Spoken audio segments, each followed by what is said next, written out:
भारत के प्रधानमंत्री नरेंद्र मोदी के साथ जापान के प्रधानमंत्री फूमियो किशिदा ने केवल गोलगप्पे यानी पानी पूरी ही नहीं खाई, बल्कि चीन के मंसूबों पर पानी फेरने की योजना भी बनाई।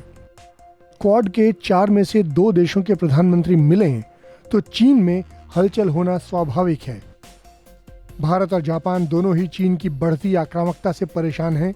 चीन का सामना करने के लिए भारत यात्रा के दौरान किशिदा ने इसी संबंध में मुक्त और खुली इंडो पैसिफिक नीति को बढ़ावा देने की बात कही। इसके तहत जापान अपनी स्ट्राइक बैक क्षमता को मजबूत करने के लिए लंबी दूरी की क्रूज मिसाइलों को भी तैनात कर रहा है। मुक्त और खुले इंडो पैसिफिक की इस नीति में जापान उन देशों को भी शामिल कर रहा है जो क्षेत्र में चीन की आक्रामकता से परेशान हैं। जापान अपनी इस पहल के जरिए उभरती अर्थव्यवस्थाओं को समुद्री सुरक्षा के लिए समर्थन, तटरक्षक गश्ती नौका, उपकरण और अन्य बुनियादी ढांचे में सहयोग करेगा। चीन के ग्लोबल टाइम्स ने किशिदा के भारत दौरे पर कई रिपोर्ट प्रकाशित की हैं।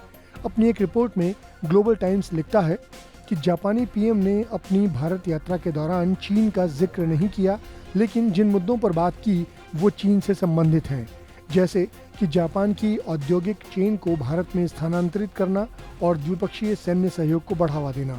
दिसंबर 2022 में राष्ट्रीय सुरक्षा रणनीति की मंजूरी के बाद से जापान सक्रिय रूप से अपने रणनीतिक इरादे लागू कर रहा है।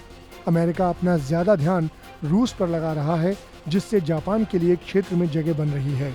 जापान साल की G7 बैठक को एक जियोपॉलिटिकल हथियार में बदलना चाहता है, जिसका लक्ष्य चीन, रूस और नॉर्थ कोरिया होंगे। किशिदा ने पीएम मोदी से मुलाकात के दौरान उन्हें G7 में हिस्सा लेने का निमंत्रण दिया, जिसे पीएम मोदी ने स्वीकार भी कर लिया। चीनी विदेश मंत्रालय की प्रवक्ता वांग वेनबिन के बयान का हवाला देते हुए ग्लोबल टाइम्स ने लिखा कि इंडो पैसिफिक ब्लॉक वास्तव में टकराव को बढ़ावा देने वाला ब्लॉक है।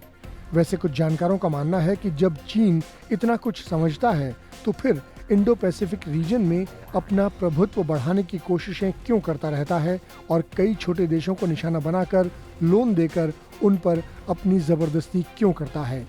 यही कारण है कि भारत और जापान मुक्त और खुली इंडो पैसिफिक नीति के बारे में विचार कर रहे हैं।